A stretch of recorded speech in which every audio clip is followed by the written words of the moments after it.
Okay, ನಿಮ್ಮ ಹುಟ್ಟುಹಬ್ಬದ ಸಂದರ್ಭದಲ್ಲಿ ಹೇಳ್ತಾ ಇದ್ರೆ ನಮಗೆ ಇಷ್ಟು ಸಿನಿಮಾಗಳಲ್ಲಿ ನನಗೆ ಭೈರಾದೇವಿ ವೆರಿ ಸ್ಪೆಷಲ್ ಅಂತ ಹೇಳಿ.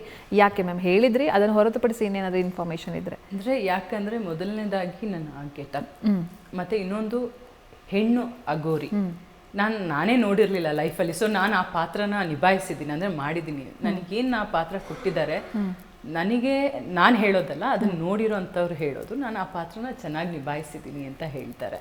ಮತ್ತು ಇನ್ನೊಂದು ಅದ್ರ ಜೊತೆ ಒಳ್ಳೆ ಕತೆ ಇದೆ, ಒಳ್ಳೆ ಅಂದರೆ ಕತೆ ಜೊತೆಯಲ್ಲಿ ನಾವು ಆ ಬರೇ ನನಗೆ ಇಷ್ಟ ಆಗಿದೆ, ನನಗೊಂದು ವಿಭಿನ್ನ ಪಾತ್ರ ಬೇಕು ಅಂತ ನಾವು ಈ ಸಿನಿಮಾ ಮಾಡಿಲ್ಲ, ಕತೆ ಜೊತೆಯಲ್ಲಿ ನಾವು ಇದೊಂದು ಪಾತ್ರನ ನಿಭಾಯಿಸಿದ್ದೀನಿ. ಸೊ ಅದಕ್ಕೆ ನನಗೆ ಸ್ಪೆಷಲ್. ಮತ್ತು ಇಷ್ಟು ವರ್ಷ ಆದಮೇಲೆ ಈ ಸಿನಿಮಾ ಬಿಡುಗಡೆ ಆಗ್ತಾ ಇದೆ.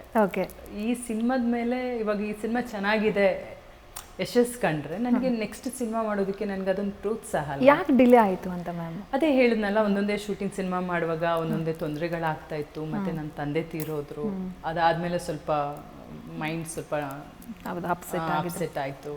ಸೊ ಹೀಗೆ ಒಂದೊಂದೇ ವಿಷಯಗಳು ಅಡ್ಡಿ ಆಗ್ತಾ ಇದೆ. ಓಕೆ, ಈಗ ನೀವು ಹಿಂದೆ ಹೆಂಗಿತ್ತಂದ್ರೆ ರಾಧಿಕಾ ಕುಮಾರಸ್ವಾಮಿ ಸಿನಿಮಾ ಬರ್ತಾ ಇದೆ ಅಂತ ಹೇಳಿದ್ರೆ ದೊಡ್ಡ ಪ್ರಮೋಷನ್ ಏನು ಬೇಕಾಗಿರಲಿಲ್ಲ. ಇವಾಗ ಏನಾಗಿದೆ ಅಂದರೆ ಯಾವ ಸಿನಿಮಾ ಮಾಡಿದ್ರು ಕೂಡ ಪ್ರಮೋಷನ್ ಅಂತ ವಿಭಿನ್ನವಾಗಿ ಪ್ರಮೋಷನ್. ಯಾವ ಥರ ಇದನ್ನು ಜನರಿಗೆ ತಲುಪಿಸುವಲ್ಲಿ ನೀವು ಕೆಲಸ ಮಾಡಬೇಕು ಅಂತ ಅಂದ್ಕೊಂಡಿದ್ದೀರಾ ಮೇಡಮ್? ಆಲ್ರೆಡಿ ಗೊತ್ತಿದೆ ಒಂದು ವಿಭಿನ್ನವಾಗಿ ನಮಗೆ ಈ ಸಿನಿಮಾ ಇದೆ ಅಂತೇಳಿ. ನಿಮ್ಮ ಕಡೆಯಿಂದ ಈ ಥರ ಪ್ರಚಾರ ಮಾಡೋಣ, ಆ ಥರ ಪ್ರಚಾರ ಮಾಡೋಣ ಅಂದರೆ ಯಾವ ಥರ ಎಲ್ಲ ಪ್ಲ್ಯಾನ್ಸ್ಗಳು ನಡೀತಾ ಇದೆ ಅಂತ ಹೇಳಿ ಒಂದು. ಇನ್ನೊಂದು, ಈ ಪ್ಯಾನ್ ಇಂಡಿಯಾ ಸಿನಿಮಾಗಳ ಬಗ್ಗೆ ಏನು ಹೇಳೋದಕ್ಕೆ ಇಷ್ಟಪಡ್ತೀರಾ ಅಂತ ಹೇಳಿದ್ರೆ, ಈಗ ಇಲ್ಲಿ ಸ್ಥಳೀಯ ಮರ್ತು ಬಿಟ್ಟಿದ್ದಾರೆ, ಎಲ್ಲ ಅಲ್ಲಿಗೆ ಹೋಗೋಣ ಅಂತ ಆ ಕಡೆಗೆ ಹೋಗ್ತಾ ಇದ್ದಾರೆ ಕೆಲವರು. ಏನು ಅನ್ಸುತ್ತೆ ಮ್ಯಾಮ್ ನಿಮಗೆ ನೋಡೋದು? ಅದಕ್ಕೆ ನಾನು ಈ ವಿಷಯಕ್ಕೆ ನಮ್ಮ ಅಣ್ಣನಿಗೆ ಹೇಳಿದೆ, ಫಸ್ಟ್ ನಾವು ಕನ್ನಡದಲ್ಲಿ ರಿಲೀಸ್ ಮಾಡೋಣ. ನನ್ನನ್ನು ಗುರುತಿಸಿರೋದು ಕರ್ನಾಟಕದಲ್ಲಿ, ನಾನು ಯಾರು ಅಂತ ಗೊತ್ತಿರೋದು ಇಲ್ಲಿ. ಹೌದು. ಸೊ ಇಲ್ಲಿ ಜನರು ನನ್ನ ಸಿನಿಮಾಗೋಸ್ಕರ ವೆಯ್ಟ್ ಮಾಡ್ತಿದ್ದಾರೆ. ನಾನು ಇವಾಗ ಇಲ್ಲಿ ಏರ್ಪೋರ್ಟ್ ಹೋಗ್ಲಿ, ಮತ್ತೊಂದು ಕಡೆ ಶಾಪಿಂಗ್ ಮಾಲ್ಗೆ ಹೋಗ್ಲಿ, ಎಲ್ಲ ಕಡೆ ಕೇಳೋದು ನೆಕ್ಸ್ಟ್ ನಿಮ್ಮ ಸಿನಿಮಾ ಯಾವುದು, ನೀವು ಯಾಕೆ ಸಿನಿಮಾ ಮಾಡ್ತಿಲ್ಲ? ಸೊ ಇದಕ್ಕೆಲ್ಲ ನಾನು ಅವ್ರಿಗೆ ಆನ್ಸರ್ ಕೊಡೋಕ್ಕಾಗಲ್ಲ. ಸಿನಿಮಾದ ಮೂಲಕ ರಿಲೀಸ್ ಆದರೆ ನಾನು ಆನ್ಸರ್ ಮಾಡ್ಬೋದು. ಇವಾಗ ಈ ಸಿನಿಮಾ ಹಿಟ್ ಆದರೆ ರಿಲೀಸ್ ಆಗಿ, ನಾನು ಹೇಳೋದು ಹಿಟ್ಟೇ ಆಗ್ಬೇಕಂತ ಇಲ್ಲ, ಸಿನಿಮಾ ಇಷ್ಟ ಆಗಿ ನಾನು ಪಾತ್ರ ಚೆನ್ನಾಗಿ ಮಾಡಿದ್ದೀನಿ ಅಂತ ಜನರು ಬಾಯಲ್ಲಿ ಬಂದ್ಬಿಟ್ರೆ ನಾನು ಗೆದ್ದ ಹಾಗೇನೆ. ಸೊ ಅದಕ್ಕೋಸ್ಕರ ವೇಟ್ ಮಾಡ್ತಾ ಇದ್ದೀನಿ. ಮತ್ತೆ ಪ್ಯಾನ್ ಇಂಡಿಯಾ ನನಗೆ ಅದ್ರ ಮೇಲೆ ಅಷ್ಟಿದಿಲ್ಲ. ಒಳ್ಳೆ ಸಿನಿಮಾ ಕೊಟ್ರೆ ನಾವ್ ಎಲ್ಲಿ ಬೇಕಾದ್ರೂ ರಿಲೀಸ್ ಮಾಡ್ಬೋದು. ನಮ್ ಕನ್ನಡ ಚಿತ್ರರಂಗ ಯಾರಿಗೂ ಏನು ಕಡಿಮೆ ಇಲ್ಲ, ಎಲ್ಲಾ ಕಡೆ ಒಳ್ಳೆ ಹೆಸರಿದೆ ನಮ್ಮ ಸಿನಿಮಾಗೆ. ಖಂಡಿತ ma'am. Yes ma'am, Bhairadevi October 3ಕ್ಕೆ ರಿಲೀಸ್ ಆಗ್ತಾ ಇದೆ. ನಾವೆಲ್ಲರೂ ಕೂಡ ತುಂಬಾ ಕುತೂಹಲದಿಂದ ಕಾಯ್ತಾ ಇರುವಂತಹ ಸಿನಿಮಾ ಇದು. ಈ ಸಿನಿಮಾದ ಬಗ್ಗೆ ನಿಮಗೂ ಕೂಡ ಎಕ್ಸ್ಪೆಕ್ಟೇಷನ್ ಜಾಸ್ತಿ ಇದೆ, ನಮಗೂ ಕೂಡ ಎಕ್ಸ್ಪೆಕ್ಟೇಷನ್ ಜಾಸ್ತಿ ಇದೆ. ಸೊ ಇದರ ಪ್ರಚಾರವನ್ನು ಅದ್ಭುತವಾಗಿ ಮಾಡಬೇಕು ಅನ್ನೋದು ಕೂಡ ಎಲ್ಲರೂ ಕೂಡ ಇದೆ. ನಮಗೀಗ ಆಸೆ ಇದೆ, ಟ್ರೈಲರ್ ನೋಡಬೇಕು, ಸಾಂಗ್ಸ್ಗಳು ನೋಡಬೇಕು, ಎಲ್ಲವೂ ಕೂಡ. ಏನೇನು ಕೊಡ್ತಾ ಹೋಗ್ತೀರಿ ಮ್ಯಾಮ್ ಮುಂದಿನ ದಿನಗಳಲ್ಲಿ? ತುಂಬಾ ಶಾರ್ಟ್ ಟೈಮಲ್ಲಿ ನಾವು ಸಿನಿಮಾ ರಿಲೀಸ್ ಮಾಡಬೇಕು ಅಂತ ಪ್ಲಾನ್ ಮಾಡಿದ್ವಿ. ಅಂದ್ರೆ ರಾತ್ರಿಯಿಂದ ಬೆಳಿಗ್ಗೆ ಆಗೋಷ್ಟ್ರಲ್ಲಿ ನನ್ನ ಮೈಂಡ್ ಚೇಂಜ್ ಆಗೋಯ್ತು. ಅಣ್ಣನ್ ಕಾಲ್ ಮಾಡಿ ಹೇಳಿದೆ, ಪ್ರಮೋಷನ್ ಸ್ಟಾರ್ಟ್ ಮಾಡೋಣ, ಭೈರಾದೇವಿ ಸಿನಿಮಾ ರಿಲೀಸ್ ಮಾಡೋಣ ಅಂದೆ. ಅವ್ನು ಶಾಕ್ ಆಗೋಗ್ಬಿಟ್ಟ, ಯಾವಾಗ ಮಾಡಬೇಕು? ಈ ನೆಕ್ಸ್ಟ್ ಮಂತ್ ಮಾಡೋಣ ಅಂದೆ. ಅಂದ್ರೆ ನಾನು ಹೇಳಿದ್ದು ಸೆಪ್ಟೆಂಬರ್ ಆಗಸ್ಟ್ ಹೇಳಿದ್ದು, ಅಕ್ಟೋಬರ್ ಫಸ್ಟ್ ವೀಕಲ್ಲಿ ಬಂದ್ಬಿಡೋಣ ಅಂದೆ. ಅವ್ನು ಶಾಕ್ ಆದ, ಅಕ್ಟೋಬರ್ ಫಸ್ಟ್ ವೀಕಲ್ಲ, ಟೈಮೇ ಇಲ್ವಲ್ಲ. ನಾನು ಹೇಳಿದೆ, ಟೈಮ್ ಮಾಡ್ಕೋ, ನಾವು ಪ್ರಯತ್ನ ಪಟ್ರೆ ಏನ್ ಬೇಕಾದ್ರೂ ಮಾಡ್ಬೋದು, ಟೀಮ್ ಸ್ವಲ್ಪ ನಾವೆಲ್ಲ ಆಕ್ಟಿವ್ ಆಗೋಣ, ನೀನೇನ್ ಸಡನ್ ಆಗಿ ಎದ್ಬಿಟ್ಟೆಯಲ್ಲ ಅಂತ. ಸೊ ಈಗ ನಮ್ ಕಾನ್ಸಂಟ್ರೇಷನ್ ಎಲ್ಲ ಸಿನಿಮಾದ ಮೇಲಿದೆಯಲ್ಲ, ಸೊ ಈಗ ನಾವು ಆಕ್ಟಿವ್ ಆಗಿದ್ದೀವಿ.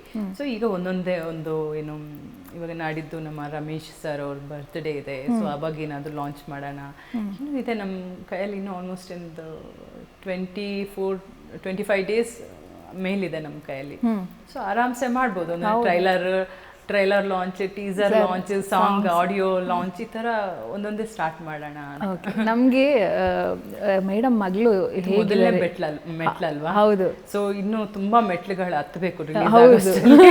ಅದಕ್ಕೆ ಕೇಳಿದೆ, ನಮ್ಗೆಲ್ಲರೂ ಕುತೂಹಲ ಇದೆ ಹೆಂಗಿದೆ ನೋಡ್ಬೇಕು ಅಂತ ಹೇಳಿ. ಜಿ ಕನ್ನಡ ನ್ಯೂಸ್ ಈಗ ನಿಮ್ಮ ಮನೆಯಲ್ಲೇ ನೋಡಿ, ಎಲ್ಲ ಕೇಬಲ್ಗಳಲ್ಲಿ ಈಗ ಲಭ್ಯ.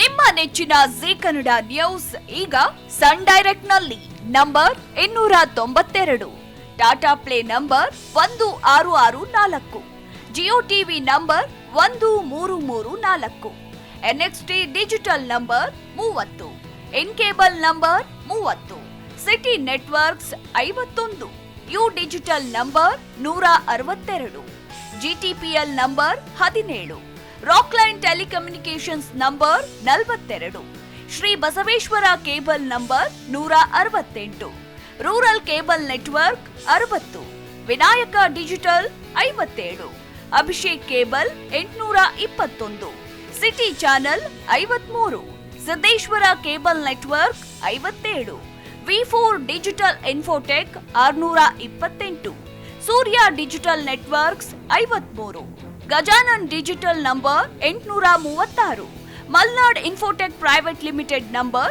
56, Metrocast number 830, Victory digital number 167ರಲ್ಲಿ ನೋಡಿ ಆನಂದಿಸಿ.